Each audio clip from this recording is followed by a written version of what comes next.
রাজ্যপাল মহাশয়ের বলছেন ভয়ভীতি দূরের কথা, সন্ত্রাস মুক্ত পরিবেশের কথা, ধর্মনিরপেক্ষতা বজায় রাখার কথা বলছেন। অবশ্যই স্যার এগুলোকে স্বাগত জানাবো। আমরা চাই সংবিধান মেনে রাজ্য কার্য পরিচালনা করুক, কিন্তু এটা বাস্তবে হচ্ছে কোথায়? এই সরকার শুরু হতেই না হতে রাস্তায় বুলডোজার নামিয়ে তিলজলা থেকে তারাতলা তা উচ্ছেদ নেমেছে। শুধু স্যার হকার নয়, সমাজের গরিব, নিম্নবিত্ত, নিম্ন মধ্যবিত্তদের উপরে যেভাবে নির্বিচারে বুলডোজার চলছে, একদিকে আদালতের গাইডলাইনকে অমান্য করে, অপরদিকে সরকারের ন্যূনতম যে প্রোটোকল, যে পরিকাঠামো আছে সেটাকে তোয়াক্কা না করেই দোকান ঘর গুমটি নির্বিশেষে বুলডোজার চালাচ্ছে। ফলে তাদের রুজিরুটি, বাসস্থানের সংকট দেখা দিচ্ছে। এটা কতটা স্যার নৈতিকতার মধ্যে পড়ে? রাজ্যপাল মহাশয় তার বক্তব্যে উল্লেখ করেছিলেন সুনীল অর্থনীতির কথা, অর্থাৎ ব্লু ইকোনমির কথা। প্রধানমন্ত্রী মৎস্য যোজনার অধীনে এই ধরনের অর্থনীতিকে শক্তিশালী করা হবে, মৎস্যজীবীরা উপকৃত হবেন। অবশ্যই আমরা যারা এখানে হাউসে উপস্থিত হয়েছি প্রত্যেকটা সেক্টরের মানুষের উপকৃত হোক সেটা চাওয়ার জন্য। কারণ আমরা বিগত সরকারের আমলে দেখেছিলাম একটা প্রজেক্ট নিয়ে এসেছিল, 200 কোটি টাকা বরাদ্দ করেছিল মৎস্যজীবীদের স্বার্থে। যখন মাননীয় মৎস্যমন্ত্রীকে প্রশ্ন করেছিলাম যে 200 কোটি টাকা কোথায় কিভাবে খরচ হলো, মৎস্যমন্ত্রী উত্তর দিতে পারেননি। কিন্তু আমাদের এটা ভুলে গেলে চলবে না, আমাদের সমাজের একটা হেভি অংশের মানুষ সমুদ্র, নদ নদী, খালবিল এই অর্থনীতির সাথে যুক্ত আছে। কিন্তু প্রশ্ন স্যার থেকে যায়, এই সুনীল অর্থনীতির কথা বলা হচ্ছে, এটা কাদের জন্য? সেই যেভাবে সমতলে বৃহত্তর স্বার্থে কর্পোরেটদের জন্য জমিগুলোকে নিয়ে 2-4টে কোম্পানির হাতে তুলে দেওয়া হচ্ছে, এক্ষেত্রেও কি জলে একচেটিয়া তাদেরই দখলে থাকবে? কারণ আমরা দেখতে পাচ্ছি যেভাবে সেই ফরেস্ট রাইট অ্যাক্ট অ্যামেন্ডমেন্ট বলুন বা বিভিন্ন ক্ষেত্রে উচ্ছেদ করে 2-1টি কোম্পানির হাতে তুলে দেওয়া হচ্ছে, এক্ষেত্রে না হয় সেটা কিন্তু আমি নিশ্চয়তা পাচ্ছি না। কতটা সামাজিক উন্নয়ন হবে সেও প্রশ্ন স্যার থেকে যাচ্ছে। আমরা চাই ইনক্লুসিভ ব্লু ইকোনমি, সমাজের প্রত্যেকটা সেক্টরের মানুষ এর সাথে যুক্ত হোক। বিশেষ করে গরিব, মধ্যবিত্ত, ক্ষুদ্র, মাঝারি যারা ব্যবসায়ী আছে এই ইকোনমির পার্ট হোক, এই বড় প্রজেক্টের পার্ট হোক, আমরা স্যার চাই। স্যার রাজ্যপাল মহাশয়ের 15 নম্বর পয়েন্টে উল্লেখ করেছেন রেলের যোগাযোগ উন্নয়ন নিয়ে কথা বলেছেন। আমরা চাই আমাদের রাজ্যে রেলের সম্প্রসারণ হোক, পরিকাঠামোর উন্নয়ন হোক, এ বিষয়ে আমাদের কারো দ্বিমত নয়, এগুলিকে অবশ্যই স্বাগত জানাই। সাথে সাথে এটাও চাইব অলরেডি যে সমস্ত প্রজেক্টগুলো অ্যাপ্রুভাল হয়ে আছে সেইগুলো অগ্রাধিকার দেওয়া হোক, যেমন ফুটপ্রাশিক থেকে তারকেশ্বর, এবং সাথে সাথে রেলের মানচিত্রে আমাদের ভাঙড় আসুক, এটাও চাইব। তবে একটা কথা স্যার, রেলের সাথে সাথে হকার স্যার সম্পৃক্ত হয়ে আছে। অবশ্যই কোনো বড় প্রজেক্ট করতে গেলে সেক্ষেত্রে কিছু হকারদেরকে সরাতে হবে, কিন্তু স্যার তাদের উপযুক্ত পরিমাণে ক্ষতিপূরণ এবং পুনর্বাসনের ব্যবস্থা করেই তাদেরকে সে জায়গা থেকে রিমুভ করা হোক, এটাও স্যার আমরা চাইব। স্যার রাজ্যপাল মহাশয় তার বক্তব্যের 21 নম্বর পয়েন্টে বিদ্যালয় শিক্ষার কথা বলেছেন এবং বিদ্যালয় শিক্ষাকে শক্তিশালী করতে পিএম3 প্রকল্পের কথা বলেছেন। অবশ্যই আমরা এটাকে স্বাগত জানাবো, এটাকে আমরা বিরোধিতা করতে পারি না।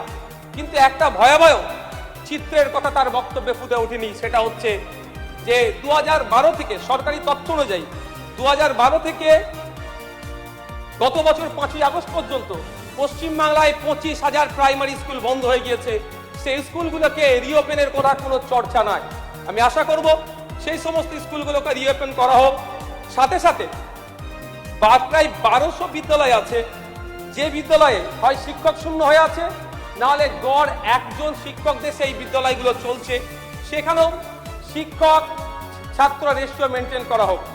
আর যে 49,000 প্রাইমারি স্কুল আছে সেখানে কিন্তু শিক্ষক ছাত্র রেশিও মেনটেন হচ্ছে না, সেগুলো পর্যাপ্ত পরিমাণে শিক্ষক ছাত্র রেশিও মেনটেন করা হোক এবং শিক্ষার পরিকাঠামো ফিরিয়ে নিয়ে আসো।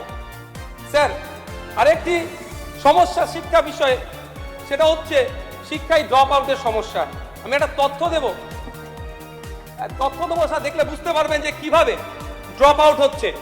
ক্রমশ আমাদের রাজ্যে ড্রপ আউটের সংখ্যা বেড়ে যাচ্ছে, কিন্তু রাজ্যপাল মহাশয়ের ভাষণে সেই ড্রপ আউট নিয়ে কোনো চর্চা ছিল না। তাই আমি সেইগুলোকে বিরোধী হিসাবে একটু স্মরণ করিয়ে দিতে চাইছি হাউজে। 2023 সালে উচ্চ মাধ্যমিক পরীক্ষার্থীর সংখ্যা ছিল 8,52,444 জন। 2024 সালে উচ্চ মাধ্যমিক পরীক্ষার্থীর সংখ্যা দাঁড়ালো 7,64,848 জন, কিন্তু 2025-এ এসে দেখলাম আমরা মাত্র 4,73,919 জন। এক লক্ষে এক বছরের মধ্যে প্রায় 3 লক্ষ পরীক্ষার্থী পশ্চিমবাংলায় কমে গেল। কিন্তু দুর্ভাগ্য, যখন বিগত দিনের যিনি আমাদের শিক্ষামন্ত্রী ছিলেন তাকে প্রশ্ন করলে এই বিষয়গুলো সুন্দর তাত্ত্বিক ভাষায় বলে যথাযথ উত্তর না দিয়ে তিনি এড়িয়ে যাওয়ার চেষ্টা করেছিলেন। আমি আশা করব গভর্নর স্পিচে অ্যাড্রেসে এটা ওঠেনি, আগামী দিনে আমাদেরকে এটা নিয়ে ভাবতে হবে কোন পদ্ধতিতে গেলে এই ড্রপ আউটের সমস্যার সমাধান হতে পারে। স্যার আরেকটা তথ্য দিচ্ছি, 20 নম্বর পয়েন্টে স্যার বলেছে মিড ডে মিলের কথা। কতদিন বাজেটে মিড ডে মিলের বরাদ্দ বেড়েছে, এটাকে স্বাগত জানাচ্ছি। তবে মিড ডে মিল কারা প্রদান করবে এটা নিয়ে বিতর্ক আছে, কারণ আমরা তৃতীয় বিশ্বের আমরা মানুষ, আমাদের কাছে হেভি ফুড হচ্ছে ডিম। 1 মিনিট আছে স্যার একটু আমাকে 2-4 মিনিট দিতে হবে, আজকে সময় হবে না স্যার একটু দেবেন। স্যার আমরা তৃতীয় বিশ্বে আমাদের হেভি ফুড হচ্ছে ডিম, কিন্তু ইসকনের মাধ্যমে যে পরিবেশনের কথা বলা হয়েছে, আমি যতটুকু জানি ইসকন সম্পূর্ণভাবে তারা শাকাহারী। সেক্ষেত্রে তাহলে আমাদের বাড়ির যে ছেলে মেয়েগুলো ওখান থেকে গিয়ে ফিড পেত, অর্থাৎ মিড ডে মিল পেত, তার ক্ষেত্রে কোনো বাধ্যবাধকতা না হয়ে দাঁড়ায়, এটাও স্যার প্রশ্ন থেকে যাচ্ছে।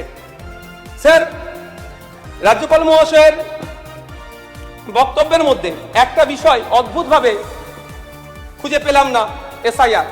এই মুহূর্তে প্রায় 27 লক্ষ বৈধ ভোটার যারা শুধুমাত্র আন্ডার অ্যাডজুডিকেশন থাকার পরে ডিলিট হয়েছে, যারা 54 লক্ষ গিয়েছে সেগুলো নিয়ে কোনো প্রশ্ন নয়, কিন্তু যারা বৈধ কাগজপত্র থাকার পরও যাদের নাম ডিলিট হয়েছে এখনো পর্যন্ত তাদের রাজ্য কি ভাবছে, তাদের দ্রুততার সাথে ফাস্ট ট্র্যাকের মাধ্যমে শুনানি করে যারা যারা কাগজপত্র সাবমিট করতে পারবে না তাদের জন্য আমাদের কোনো প্রশ্ন নাই, কিন্তু যাদের থাকার পরেও তাদের যারা আজকে আতঙ্কের মধ্যে আছে সেই আতঙ্ক নিরসনের কোনো শব্দ খুঁজে পেলাম না।